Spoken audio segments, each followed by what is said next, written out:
Então no vídeo anterior, onde a gente viu a tipagem de variáveis, agora nós vamos ver a tipagem de funções. Como faz? Bem simples. Então tem alguns exemplos que eu já deixei preparado e vou mostrar. Exemplo número 1, que é uma tipagem que está embutida. Então eu aqui tenho uma função que recebe dois parâmetros A e B e dá a soma de A mais B, né? Super simples. E eu vou pegar realmente assim exemplo simples para ficar bem óbvio e não ficar perdendo tempo aqui com explicações complicadas. E eu estou dizendo que o primeiro parâmetro A é o número, o segundo parâmetro B é o número, e o seu retorno, tá vendo aqui, ó, dois pontos que eu colocar aqui na frente é o retorno da função. Adivinha, também vai ser um número. É assim que se tipa funções. Exemplo número 2. Diferente do 1, eu faço a tipagem da função do lado de fora. Então eu chamei até aqui de protocolo. Isso é realmente chamado de protocolo, tá, entre os programadores. Então eu criei aqui um type. Estou dizendo que recebe dois parâmetros A e B que são números e também vai retornar um número nesse formato. É assim, tá? E aí eu faço a implementação do protocolo. Como eu faço isso? Aí eu tenho que usar uma arrow function, que é diferente da função anterior. Aqui eu declarei function, dei o nome para ela e etc, né? Aqui não. Aqui eu declaro a função como se ela fosse uma variável. Então aqui, ó, var sum. Vou até apagar aqui, para ficar mais óbvio. Daí eu tenho dois parâmetros A e B. Uso aqui a arrow function, que retorna A mais B. E para eu definir para eu tipar ela, aqui, ó, sum, dois pontos, sum. Assim. Então, o programa todo já interpretou que isso aqui é um número, isso aqui é um número, isso aqui também é um número. Beleza? Simples. Exemplo número 3. Um pouquinho mais sofisticado, porém eu uso muito esse aqui. E em vídeos futuros eu vou mostrar onde e por quê. Tenho aqui uma função declarada com function sum, só que eu fiz assim, ó, parâmetros. Ele já recupera. Peraí, antes de tudo, deixa eu explicar que ele já percebeu que isso aqui é uma função, tá? Ou um método. Porque olha só, ó, ele está indicando que isso aqui é uma setinha. Então o arrow function aqui na tipagem já faz com que o TypeScript identifique que isso aqui de fato é uma tipagem de função. Bom, sendo assim, eu consigo usar uma funcionalidade chamada parameters e outra chamada return.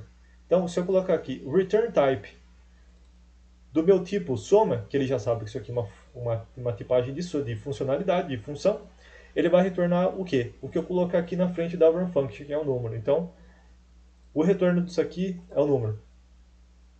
E para eu pegar os parâmetros, eu uso aqui parameters de sum. Aqui para pegar os parâmetros, ele vai retornar em forma de array. Então eu posso pegar o item 0 e o... Aqui já aparece aqui no IntelliSense, o item 0 e o 1.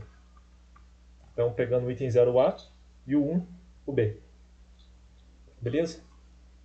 Vou botar. E ver agora inferência de tipos.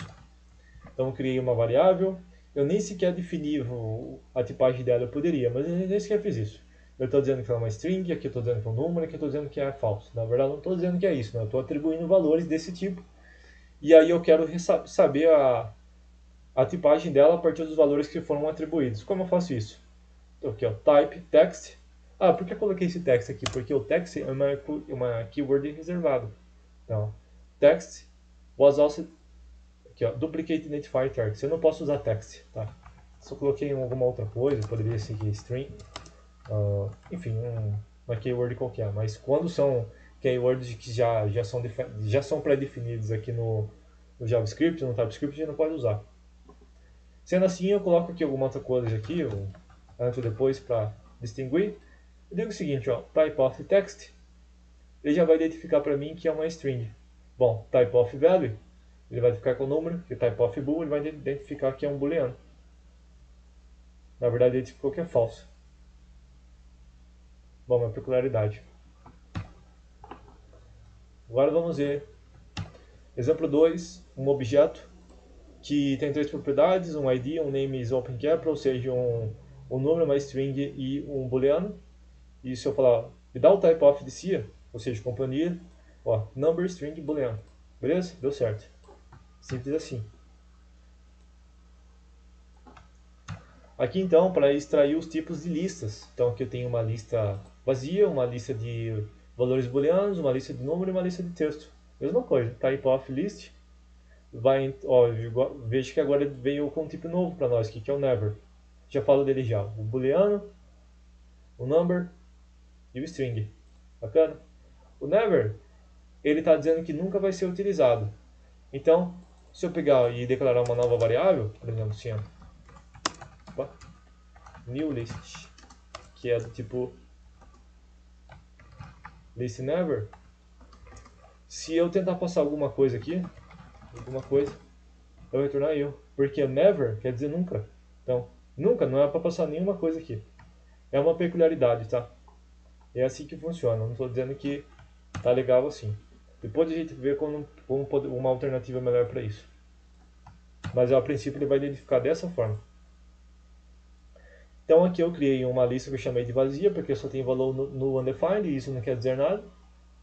O resultado disso, olha como ele vem. Isso aqui é bem interessante. Ele reconhece como uma lista misturada, então ele retornou como nulo, undefined. E aqui eu tenho 10, 20 e 30 e 40, só que os dois últimos são em formas de texto. Então, olha como ele retorna para mim. Eu não consigo trazer o mouse aqui sem apagar. Ele vem dessa forma, string ou number. Porque ele reconhece como uma lista misturada. Exemplo 5. Extraindo tipos de funções. Tá, isso significa que eu também posso definir uma função, soma de A mais B, que é o número também retorna o número. Então, a conversão disso para a tipagem, como fica? Ele vai retornar desse tipo aqui, ó. O tipo soma é uma função de parâmetro A e B, que ambos são números e também retorna número. E para pegar os argumentos, como faz? Bom, parameters, e aí eu pego o type sum, e, o resultado disso aqui são os tipos de argumentos que ele vai retornar em forma de array. E o return type, adivinha, vai retornar o tipo que também é um número. É assim, bem simples, né? Exemplo 6, extraindo tipos de tabelas. Então, olha só. Então, eu cliquei em uma tabela, tem 3 propriedades, ID, o nome e os open capital. E eu olha assim, ó, type of table, qual que é? Vamos ver. Ele retornou uma lista de itens, uma lista de objetos. Tu pode ver que, ó, olha só, ele tem um arrayzinho aqui no final. Mas isso se eu quisesse pegar só o item, tá vendo? Isso aqui é um item, esse aqui é outro item, esse aqui é outro item. Bom, eu posso fazer dessa forma, eu pego essa tabela, 0, dou isso aqui o nome de type, e aqui ele dá pra mim, ó, pode ver que ele não tem mais o arrayzinho aqui no final. Ele não está dizendo que isso aqui é um array, que só que é uma lista. Ele está pegando agora a propriedade, o item. Number string booleano. É assim que faz, beleza? Bem simples. Agora vamos ver o conceito de opcionais. O que são propriedades, funções ou mesmo tipos opcionais. Então, agora que eu criei uma função greetings, ou seja, que é saudações, ele vai fazer saudações. E o primeiro parâmetro who está definido como word. Então ele vai retornar o quê? Hello world. Então ele vai saudar. Olá mundo. Vamos rodar aqui para ver. TSX, script, ts. Vou colocar watch. Agora tem que ser assim, com o watch. E não rodou. Por quê?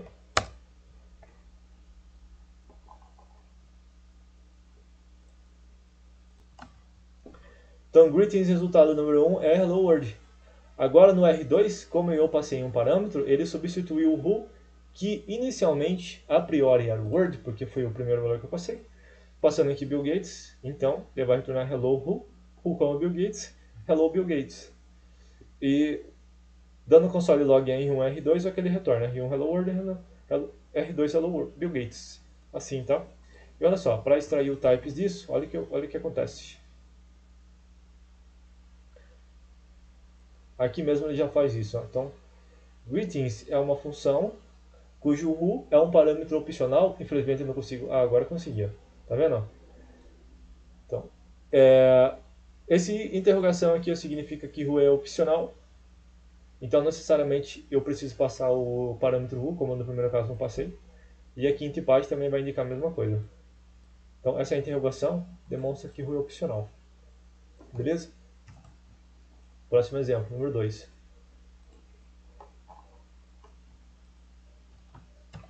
Um exemplo um pouco maior. Aqui eu estou dizendo que initial value é opcional. Tá. Essa função, o que é isso? O que é isso? Isso aqui é um hook. E como que eu sei que é hook? Bom, primeiro que eu descrevi no formato de hook. E em segundo lugar eu coloquei use como prefixo, porque geralmente os hooks começam com use. Tá?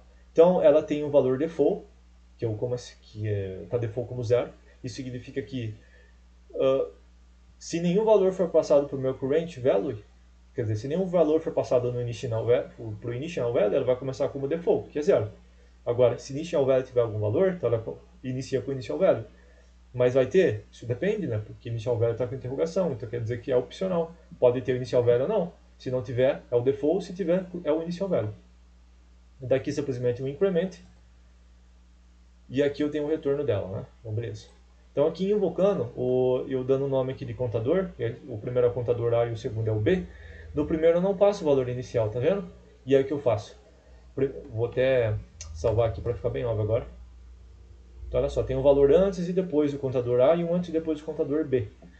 E o valor antes é o valor inicial e depois o B, e o valor after é o valor depois de ter sido incrementado 3 vezes. Tá? Eu faço isso para A e B. Então no contador A ele começa com 0, porque eu não passei nada, que é o inicial, o default value que é 0. Pois 0 incrementado mais 3 dá 3. E no segundo eu passo o valor inicial, que é 100. E daí eu incremento 3 vezes. Então o after value é 103. Certo? Bem simples. Mas o que eu queria demonstrar com isso? É que não necessariamente eu preciso passar um initial value. Agora, se eu pago essa interrogação daqui, eu estou dizendo que é obrigatório. Então, no primeiro hook, no primeiro contador, ele já apontou que é um erro. Olha só, expected one argument, but got 0. Quer dizer, um argumento era esperado, mas você só passou 0. Ó, an argument for initial value was not provided. Quer dizer, o argumento para o initial value não foi providenciado. Se eu colocar assim, volta a ser opcional e não mais necessariamente eu preciso passar aqui. Beleza? Deixa eu comentar e ver o próximo exemplo. Agora com flag. O que é uma flag? Flag é o seguinte. Então aqui eu defini uma função div que faz a divisão entre dois valores A e B. E aqui eu tenho um outro parâmetro chamado round. E ele espera que esse round, eu passe uma flag para ele chamado up ou down, que ele vai fazer um arredondamento. Então aqui eu faço assim, ó, case round seja igual a up, use o mathCell, a propriedade cell para arredondar para cima. Esse round for down, então arredonda para baixo, usando o mathfloor. E cal, que é o resultado aqui de A dividido por B. E no último caso, né, caso não tiver nem up nem down, porque isso aqui é opcional, então pode ser que seja definido, pode ser que não, você simplesmente retorna cálculo. Tá? Então é isso, ó, se round for igual up, retorna para cima, se round for igual down, retorna para baixo. E será que isso funciona? Sim, funciona, olha só. Aqui eu não passo nenhum parâmetro, porque como eu disse, ó, tá com interrogação, ó, interrogação. Então opcional. No primeiro caso eu não passo nada, no segundo eu passo up e no terceiro down. Vamos ver o resultado disso? Deixa eu salvar. No primeiro deu 33.dízima3, né? Porque 100 dividido por 3 dá uma dízima periódica. E nos outros ele fez arredondamento, né? O R2 arredondou para cima, o R3 arredondou para baixo. Beleza? Funciona. Conceito de parâmetros opcionais. Agora nós vamos ver propriedades opcionais. Então olha só, eu tenho um type que eu chamei de params. O primeiro parâmetro é do tipo número, o segundo também é número, o terceiro é uma string e o quarto string. Só que, olha só, também tem interrogação, né? 3 e 4 são opcionais. Então aqui eu tenho uma função de nome execute, que eu não vou executar, mas estou dizendo que os parâmetros é do tipo params. Então, olha só, aí eu vou desestruturar para pegar as propriedades que foram definidas ali. A propriedade 1 eu posso pegar, a propriedade 2 eu posso pegar, a propriedade 3 aparentemente eu posso pegar, mas ele já veio com um sinalzinho de interrogação, quer dizer que pode estar definida ou pode estar indefinida, e se estiver indefinida vai quebrar o código. Tá? Ah, como é que eu sei isso? É tudo decor? Não, é experiência. Se você for tentar fazer isso, vai que eventualmente o código vai quebrar. Dá para pegar sim, dá para pegar sim, mas se tiver indefinido o código quebra. Aí é bem chato. Então qual que é a forma mais ideal de fazer isso? É assim, para pegar a propriedade número 3, params.prop3. E aqui você passa a interrogação, porque se não tiver definida, o código não quebra, beleza? É assim que você pega propriedades opcionais. Assim que se seleciona ela, também com interrogação, para evitar que o código quebre. Vamos ver agora o que acontece quando os métodos são opcionais. Então, eu tenho uma função que eu chamei de main, que é a função principal. Ela recebe callbacks, que são os parâmetros das funções aqui, são funções. Eu não estou passando propriedades com isso aqui, eu estou passando funções. Então, se eu for desestruturar isso, para pegar aqui uma por uma, Então aqui função 1, função 2, função 3, etc. Estou passando funções como parâmetros, como propriedades, que na verdade elas são chamadas de callbacks. E essas funções que eu chamei de execute1, execute2, 3 e 4. Só que 3 e 4 são opcionais, quer dizer que elas podem existir ou podem não existir. Elas podem estar definidas ou não definidas. Bom, se elas estiverem definidas, se elas realmente existirem, então callback.execute1 e callback.execute2. Beleza? Mas se estiver indefinida, olha, se eu não tenho certeza que ela está definida, como é que eu seleciono ela? Assim, ó. Callbacks, deixa eu apagar aqui, ponto, exe3, e eu chamo. Aí, só que o próprio IntelliSense já vai indicar isso para mim, olha só. Cannot invoke an object is not possible undefined. Porque pode estar indefinido. Então, interrogação aqui, interrogação aqui também. É a melhor forma de fazer isso, tá? E assim você executa métodos que podem estar indefinidos, que podem não estar definidos, beleza? É assim.